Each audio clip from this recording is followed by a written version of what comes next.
Hello, everyone, and welcome to On and Off the Court. I'm your host, Mark Spears, senior NBA writer for ESPN's The Undefeated.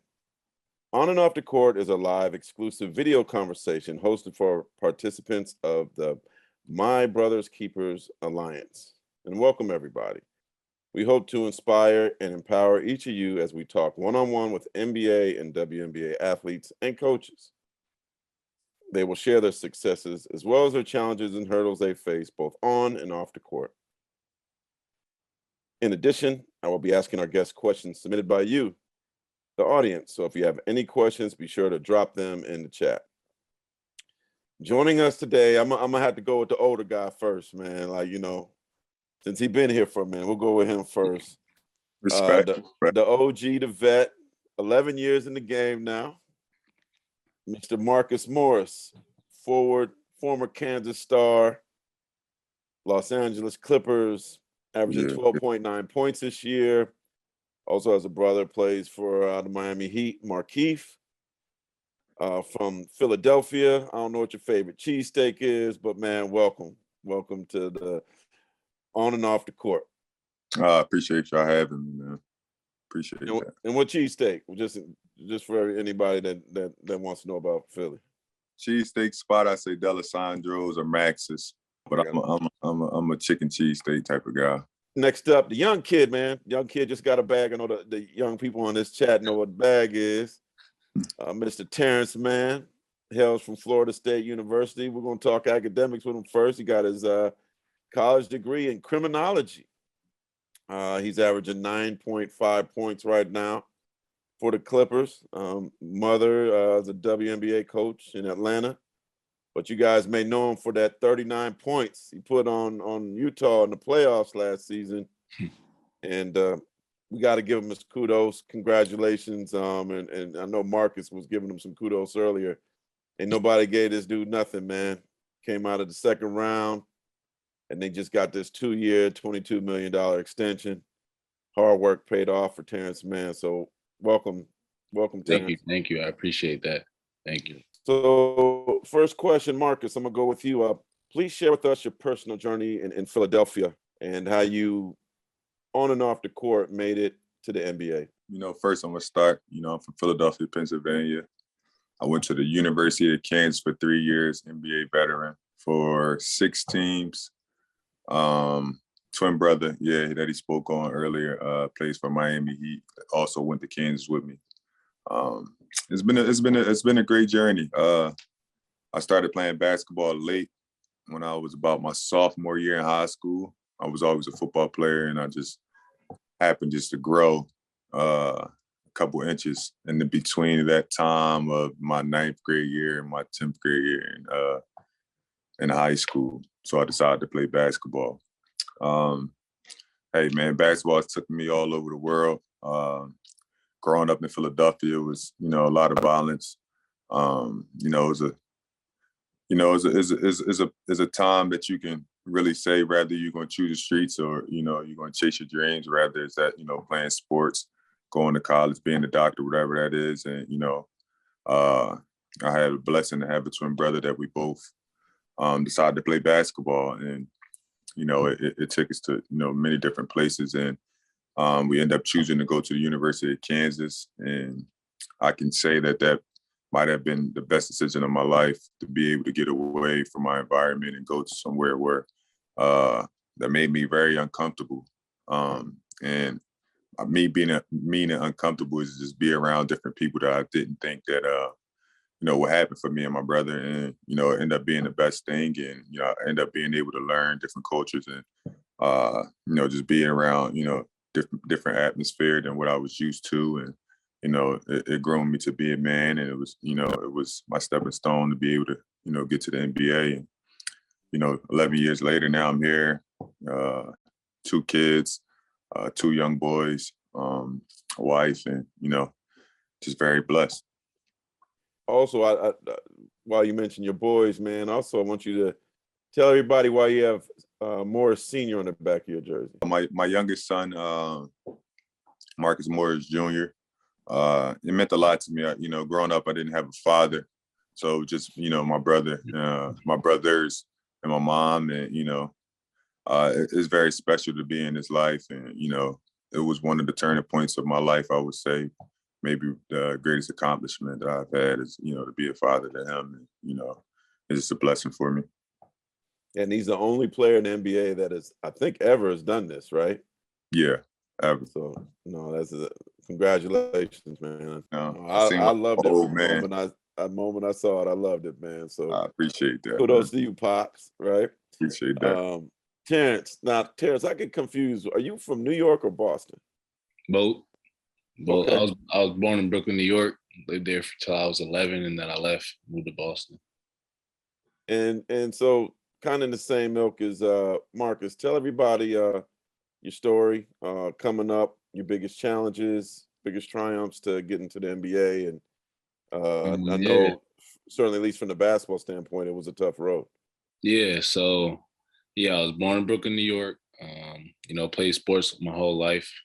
I'm Caribbean. Both my parents are Caribbean. So, it's really in New York, the Caribbean side of the things is like a whole different world. Like you really feel like you're in the Caribbean when you're in New York. And, I didn't really grow up like the traditional American way. I was always around Caribbean people, Caribbean community the whole time. Until I moved to Boston. I moved like 20 minutes north of Boston to a place called Lowell. And that's when I really started taking basketball serious. Everybody in the city played basketball. We played outside all day. We played basketball, baseball, football, soccer. We played all types of sports, just growing up playing different types of sports. And, I wasn't really thinking NBA. Like I was just thinking I'm going to just play sports until it's time to go get my degree in college. And then I started playing Nike basketball my sophomore year of high school. One high school coach, saw potential in me and this other kid. And he took both of us and he was like, y'all could be pros. Like, y'all stick with me. Y'all could definitely be pros. The other kid ended up being a pro too. He plays for the Nets right now, which is crazy how it worked out. Bruce Brown. Wow. So, yeah. So he took us too and he was like, y'all could be pros. Just stick with it. Y'all stick with me. And I wasn't even thinking like that. I was just thinking, go to college, not even play basketball yet. Then I started getting offers eventually from low majors and stuff like that. Nobody really telling me like, I'll come in and play, just, come in, do 4 years, see where it can get you. And then there was this one coach who was basically like, you come over, I'm gonna make you a pro. You're gonna have to do 4 years, but you're eventually gonna play in the NBA. So I trusted him. And I ended up committing to Florida State. For me, one of the best decisions of my life. Going there, just coming from a family, that's from the Caribbean, not really familiar with all that. My mom went to Georgetown. She was the only one who really got to experience that type of life. So nobody really knew, what it was like besides her. So, she pushed me to go there.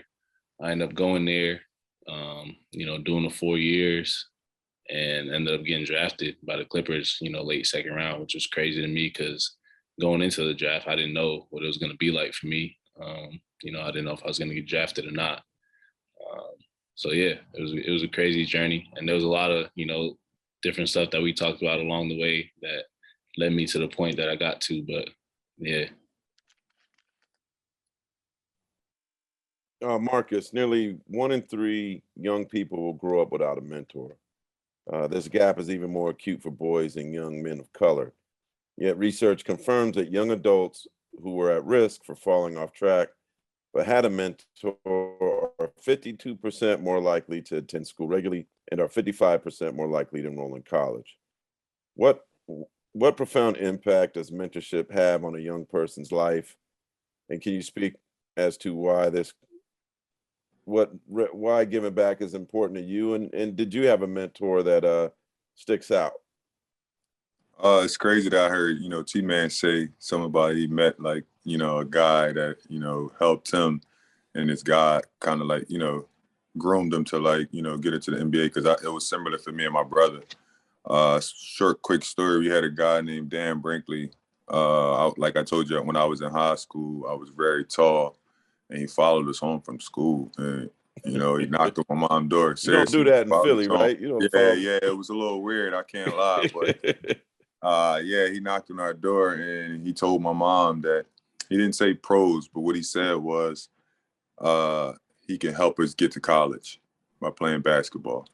And for me, no one in my family has been in college, up until still now. Me and my brother were the only two that actually went to college. So, my mom just hearing that, she just, saw something different, and she was just like, not having a father, it was just more like, yeah, because some, the guys need that type of guidance and things like that. And, that's why it's very important, because a lot of us don't have fathers, so we don't have anyone to look up to, and answer these questions that, young men had. Because I know when I was young, I had to kind of just figure it out. And when I met Dan, he gave us direction, and I think that's, that was the biggest thing of, letting us know that these things are, even available, that, that we can use, or that we able to even, get to college by, playing sports. And because it's at a point in time is, it's unfortunate, but being from Philadelphia, being from the hood,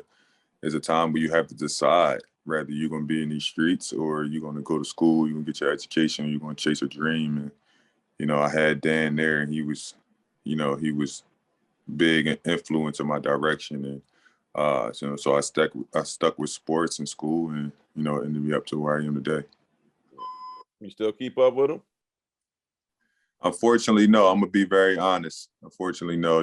Things happen, and that's another thing. That's another conversation. But with money, money and people, it tend to happen. So that's just, when you get older, you have those different hurdles that you got to overcome. So, he's a great guy though, but we don't keep up. Okay. For many of the young men watching this interview, you are a reflection of themselves and their journey. You serve as a tangible example of what they hope to be and achieve in life. Quite often that positive imagery isn't always portrayed in the media, especially when we are in this country following the death of Dante Wright, George Floyd, and so many other Black and brown young boys and men. What would you say to them to help navigate their pathway when you are in a state in this country that doesn't always have regard for Black human life? And Marcus, I'm gonna have you follow up on that one as well. Okay. Yeah, for me, I would say, listen, do a lot of listening and understanding, and, trying to learn things and figure it out. Because a lot of the old Black men in this country, that talk to us and try to give us wisdom, been through stuff, and, they know what they're talking about. And a lot of kids like to, brush that off and, not really pay attention and worry about, what's going on in school and in sports, and not really listen. But I would say listening for me is what helped me and my friends in my inner circle get to the point where we're at.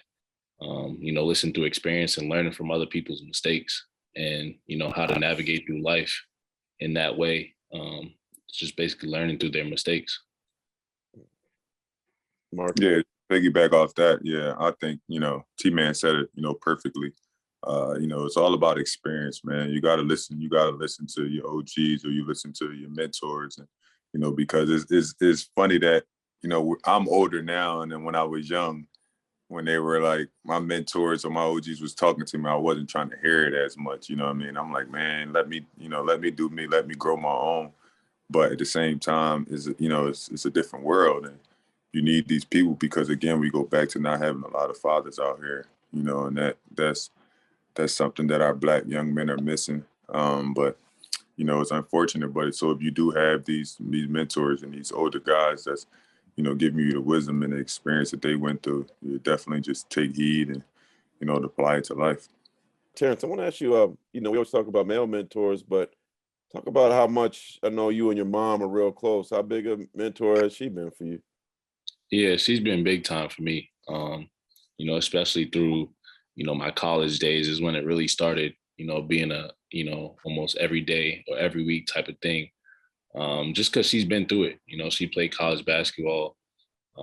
She was chasing her basketball dream, so she knows kind of, what a young person in college is thinking who's playing sports. So, she did a great balance of being mom and being a coach at the same time for me, and it just helped me, overcome a lot of mental struggles that, a young Black kid in college will have, especially, in the environment that I was in, that I wasn't used to being in. It was like 40,000 kids at this school in Florida. and I'm from the, Northeast, where it's just way different type of lifestyle. So just having her around and, like I said, listening, I listened to her and it helped me a lot. Yeah, Marcus, I want to ask you, what do you consider, and it doesn't have to be basketball, your biggest hurdle that you're the most proud of getting over? Definitely has to be going to college. Yeah, because nobody in my family, went to college, and meaning like hurdles, that's like a life, like a long time. If you go back to my great grandparents, you know what I mean? Like not really being able to step out this box that they kind of put us in and be able to get to college. You know what I mean? That had to be my biggest hurdle. And uh, you know, having a lot of friends and, seeing the direction that they went, and then just having the will and having, the sense to try to actually chase a dream, and being in that medium, rather if I'm gonna choose the streets or not, that was a tremendous hurdle, and, getting past that, had to be the best thing, but definitely going to college. Can you talk about like getting out of your box too, you and your brother? Like you could have easily went to Temple or Yeah, Penn State or yeah, somewhere close, but yeah. what gave you guys the confidence to say, we're going to go to the Midwest? Like we're I, going to leave home, or like did you feel like you had to, in order to get to that next step, you had to leave home? no, I wouldn't necessarily say I had to leave home, but it was just, it's harder for me to say, and I hate to keep saying this, like I'm really like from the middle of like the hood. So these schools were so close to my house. So I was already like playing basketball there and going back to where I was, where I'm from. So I needed like a whole new, like everything had to change, the people I was around. And it was the best for me and my brother, and the best thing that we had each other. So we were facing these battles with each other, so it wasn't like I was just by myself. And I think that was the biggest thing, because we basically used each other to like, to get us past everything, because any negativity that I felt, my brother would be like, hey man, he would be that guy on my shoulder all the time. I'm like, nah, we got to work harder. You know what I mean? We got to be different, from us being twins and being from the hood. It's like, you really haven't yet to see that. We've been together, but like every step of the way, we made sure that each other was like right there. When you say like twins, one be like way better than the other one don't play that much, you know what I mean? Like every time, like my accomplishment was his accomplishment. So it was like, if they said I was better, then we like, nah, we both nice, you know what I mean? It was never like just one and one. So now that like we look at our careers, like we're 11 years in, we're both still around, you know what I'm saying? We're both still doing really well, so it's just like, we kind of use each other, man. And that, I wish everybody could have a twin, because, it's just amazing to have somebody that can push you and, help you work harder. And Terance, I'm going to put this in your ear. Marcus will appreciate this. When you get past 10 years in the NBA, that pension, this is might be getting too deep. That's why he's laughing now. Once you get to that 10th year, Yeah. he not only gets insurance and a pension for himself, he gets a pension for his entire family for the rest of their lives, which is like a huge accomplishment. So I always like any NBA player that makes it past 10 years. I don't care if you average 8. If you got past 10 years, that's a major deal. So congrats on that, man. Yeah. Terance, Man. what was your biggest hurdle that doesn't have to be basketball that you overcome? I know that just getting drafted was pretty huge. But what would you say about that? I would have to say probably just proving people wrong. Just having that chip on my shoulder from the beginning. Ever since I was in middle school, I've been through a lot of situations where I was looked over, looked past.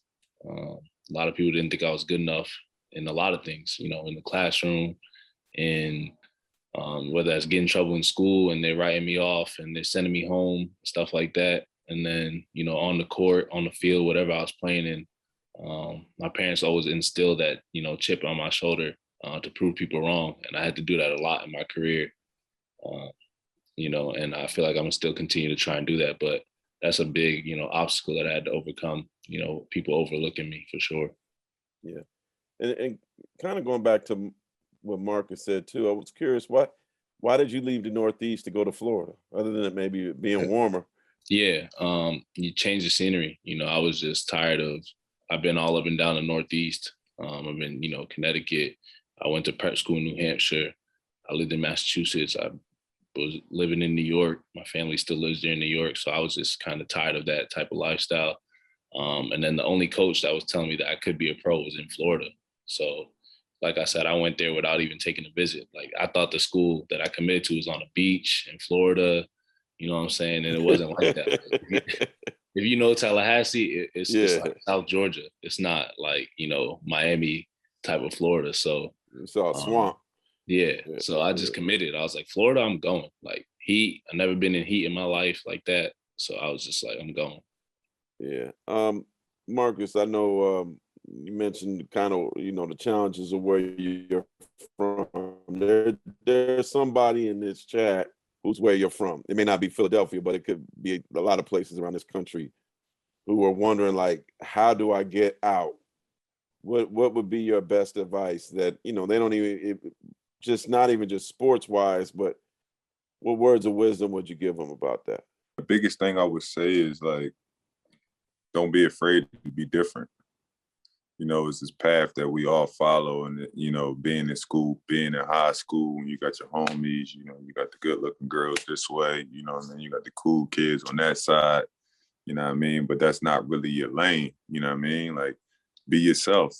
If you want to be smart, if you want to go to school, then do that. If you want to be a doctor, you want to be a lawyer, like it's okay to do that, you know what I mean? And I think that's the biggest hurdle is, is the direction of kids. And like, I just keep harping on this, like not having fathers, you know what I mean, for the Black young men to be able to tell them that that's not right. Some of these kids are like raising themselves, and, and the biggest thing is just like you following the leader. You following because this dude is, he can fight, so I'm gonna follow behind him, you know what I mean? Or he's cool to all the kids, and, so they follow him. And it's basically just about being yourself and things that you love. And if you want to go to college, chase it, and work extremely hard, and it'll come through for you, man. It's all about the hard work and, just being yourself, and it's okay to, to chase your dream. What would you say to somebody facing like long odds that they feel like the world doesn't think that they could do this, but they have a dream? I would say, look at people like myself, and other examples, who's been in that situation. Just have that mentality of, yourself and you know what you're capable of. And, a lot of people don't know, what you can do. And if you believe in yourself and you believe that you can do it and, you can make it, and you got the tools to do it, then do it. Stick to it. Don't give up. Don't be like, it's not happening right now. Because, eventually you stay on that same path, thinking the same thing, being true to yourself. Like I have a tattoo on my arm that says truth, because I'm always true to myself. And, once you got that down, I feel like you'll be good. All right. Well, we're going to go to the Q&A portion. Got a bunch of questions here, man. Usually these folks are shy, not this group. They got questions for y'all, man. The first question from Devon. How do you deal with, and this is for either one of you, when the paradigm shifts in life in your career? How has change been positive and negative? I'll start. So for me, in my career, I played for 6 different teams. I was drafted 14th. I went to the G League right away.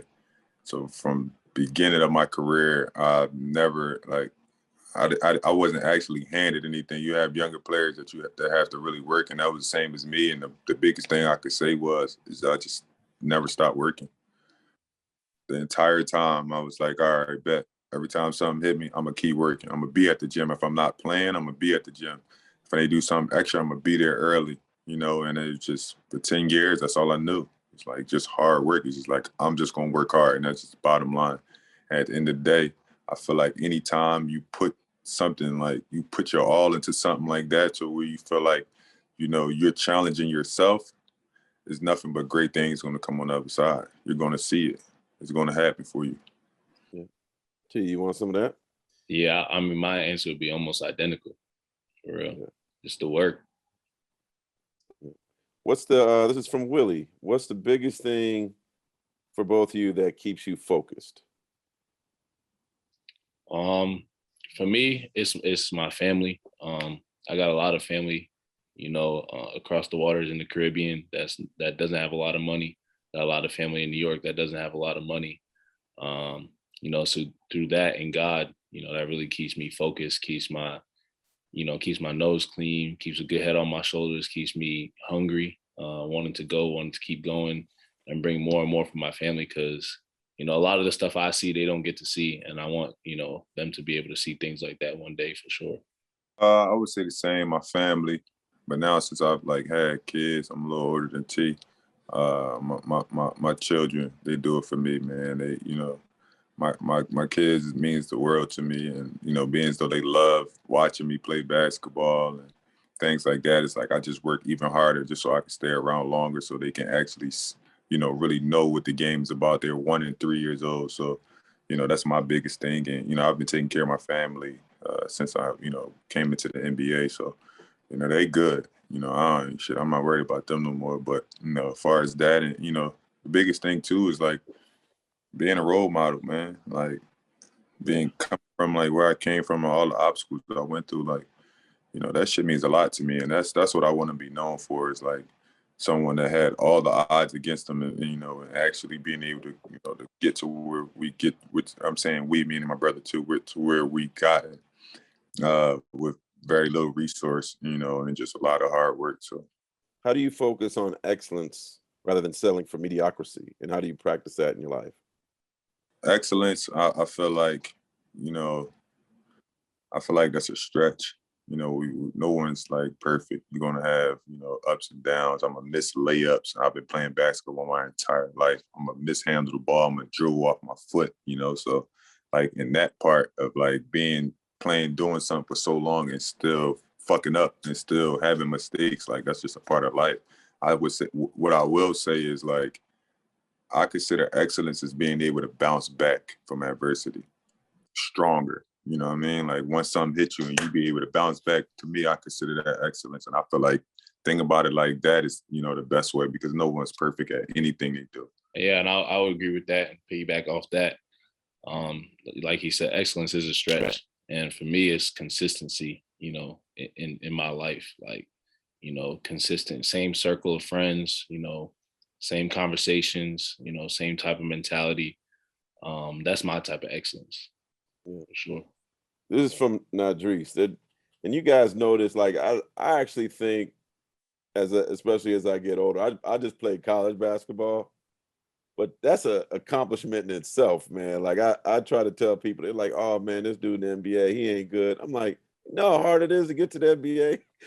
Like, there's only for somebody that really on this call right now is like, man, I want to be them.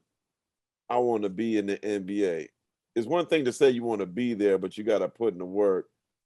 Can you guys describe, it doesn't have to be both of you, but like what work you guys actually put in to get here? Like what it truly takes? Well, for me, it was a lot of sacrifice. Like not only just work, but a lot of sacrifice. Like I had a lot of friends who, want to stay out late, want to do this, want to do that, want to go here, want to spend money there. So it was a lot of sacrifice of I got to wake up early and go get it and go get to it. So that was big for me. Like that was real big, and it was a sacrifice piece. Being a kid and chasing a dream is tough. Like when you in high school and you chasing something, what you want to do exactly what your friends are doing and chase the girls and shit like that is, excuse my language, it's tough to decide. But on the other end of it, it's amazing. Right. So I would say that, basically like just working as hard as you possibly can. Working, when I mean work, is what you think you're doing times that by 5. Now we working. Now you want to be great. If you want to be 450 of NBA players, you got to work like 450 NBA players. Marcus, I'm gonna give this to you. This is from Daniel London. I'm paraphrasing what he's saying. If you didn't grow up in the upbringing that you grew up in, let's say you were middle class or even upper class, do you think you would have the same motivation to work like you did to come in the NBA, to get to the NBA? to be 100% honest, it's tough to say because I couldn't really I don't know anything different, but like I know having kids now and knowing that they wasn't living like how I was, would I still be able to push them like how I was pushed? You know what I'm saying? Like I can't really answer that because that's a tough question because I only know one way, and there's no knock to nothing to me, but or to how to go about things, but that's just the way I know. Like all I know is hard work because I wanted more for my family. I wanted more for myself, so it was just do the opposite of what everybody else doing. This is from George Weaver. He says, "It is amazing that Marcus made a concerted effort to represent his position as a father in a family. Growing up in South Los Angeles, Inglewood, and Pomona, we are very familiar with representing our hood, but rarely think about representing our family or things we believe in. How did Marcus have the epiphany to represent his those whose shoulder we stand upon as opposed to otherwise negative things?" Some good, some bad, but I've always believed in family. I've always believed in family. I've always thought if I stayed close to my family and stayed close to my friends, which I call my family, that I have an opportunity to be able to take care of them one day. And, that just means a lot. And my first tattoo was FOE, was family or everything, and I considered my friends, my family.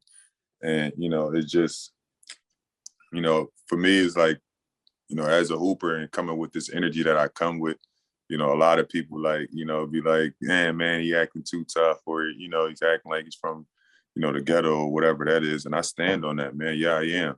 I mean, I'm from there. I have pain in me. That's the pain that I use to turn into to turn into what I am today. And, my position of being able to give back and showing young kids that this is really living proof of anything, if everything that you work for in life is, it's the best thing for me. And, it means a lot to be able to represent my family, represent my future. What do you guys do on a daily basis to take care of your body? For me, treatment, a lot of physical treatment, a lot of stretching, a lot of lifting weights, eating right. The things that they tell you to do to keep your body right, for sure. Sleep. Yeah. Sleep. Man, you don't be getting no sleep. I'm a professional sleeper. As soon as I hit the pillow, right. I'm out. Hey, that wasn't your first purchase when you got some money? Would you buy a bed? A bed. That was my first. For real, that was my first purchase. No, that was my first purchase. That's how I know. I'm for a bed purchase. If anything, I'm gonna sleep good. Yeah. Nah, it's I would say the same thing that T said, man. It's sleep, massages all the time, things like that, just keeping your body right. But it's a mental side too that, a lot of people don't know about, and that's really real, keeping your head right and keeping a positivity about your games, because we play so many that it's so many ups and downs. You might be nice tonight and then you might be trash the next day. So, your mental is kind of bigger than keeping your body right. I think it's not bigger, but about equal. About equal, for sure. What piece of advice would you give to a young adult on his pathway to his own success, and how it helped you on your own pathway to success? One thing I would say, and as we talk about is let them in, not having a father, we always be very defensive about, other men, and, trying to act like our fathers. And I think that we shouldn't look at it that way. God put us on this earth to be able to, receive some blessings, and some of these people in your life could be blessings, seek their energy. And if it feels right, just allow them to help you, just allow the door to open up, because you never know, what advice or, what things they've been through that they can, help you from not taking that same path. How do you view money? How do you guys both view money, and how do you take care of your money now that I mean, maybe it's a work in progress still, but you guys are making a lot of money. I grew up, I started covering players 20 years ago who really had a tough time, especially coming from where they come from. managing their money the right way. What is the key for both of you, and who do you trust in getting that information from? For me, I have a financial advisor. So he helps me out.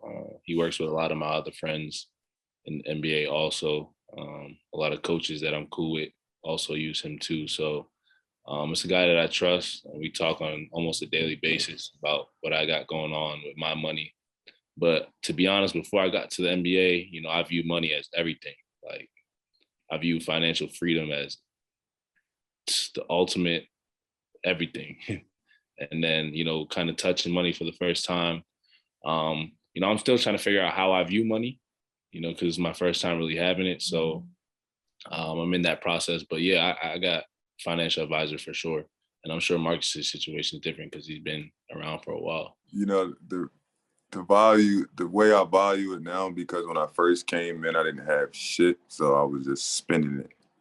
I'm 11 years in, and I'm proud of myself that I'm even be able to speak like this. So I was just spending it, man. I was like, spurging for my family, getting my family stuff, you know what I mean? Because we came from nothing. So it was hard to just talk about saving when I didn't have nothing already. So like, you know what I mean? Like, what do I even have this money for? So, my thing was like my first couple years, like I was enjoying it.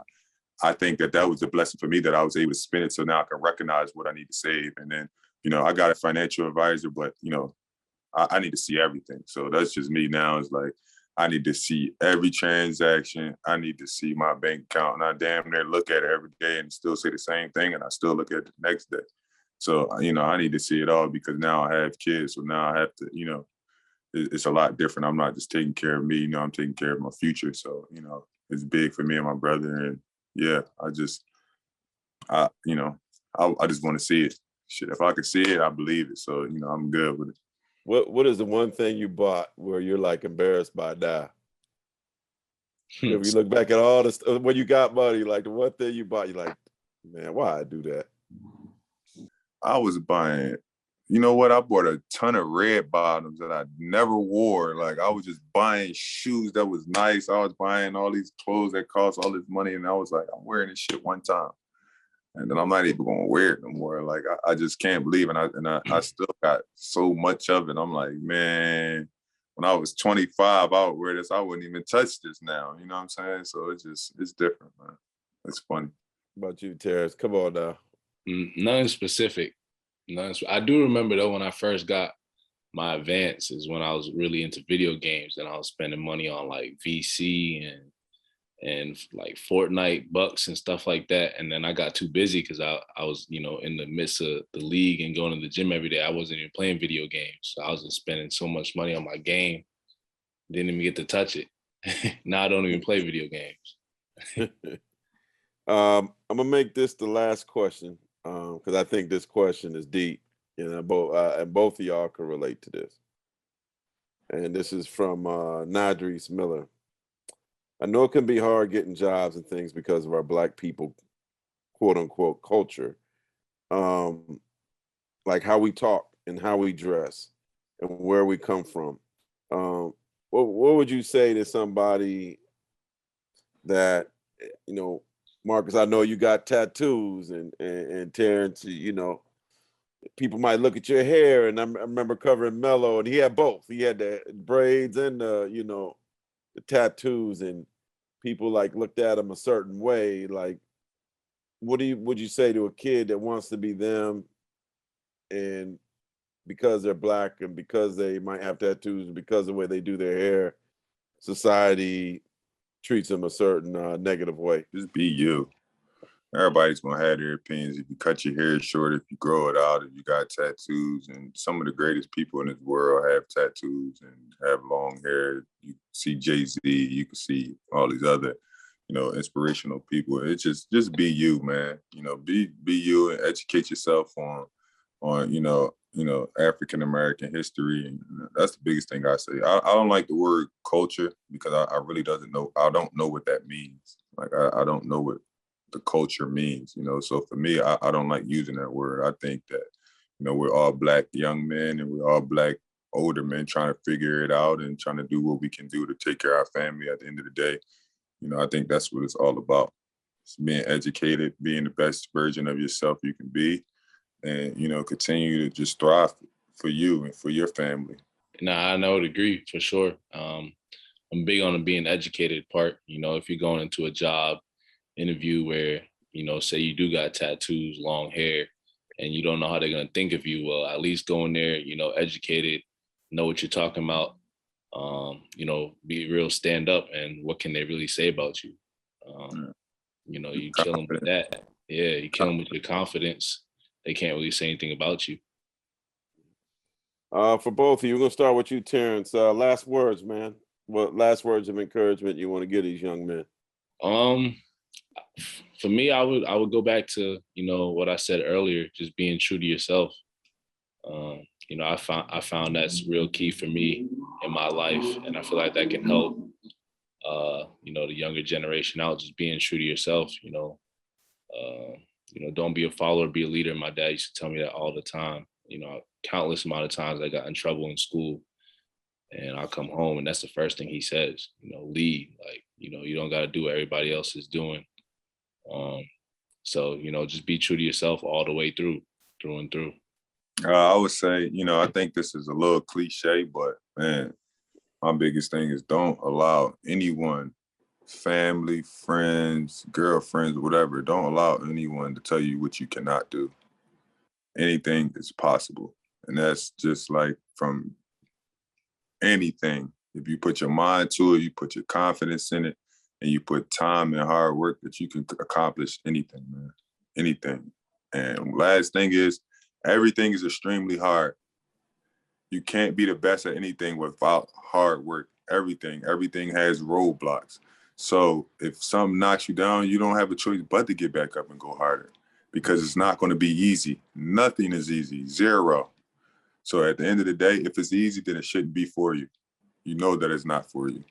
So just continue to work hard, man. Continue to stay blessed and continue to stay positive.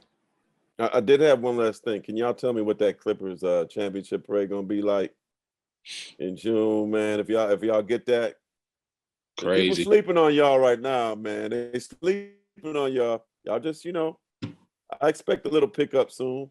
It's gonna be crazy. Y'all got that chip. I gotta ask you that. Y'all got that chip on your shoulder. I see you moving around all of a sudden, Marcus. I see that chip y'all got. Hey, man, stay underdog, stay low key. That's what I say. I want to thank you guys both for on and off the court. This is Marc Spears again from ESPN's Undefeated. Marcus Morris Sr., Terance Mann. Thank you, brothers. Thank you all for listening. I know there's some gems there, man. Tweet it out to these cats and let them know what really meant something to you. And love y'all and best of luck.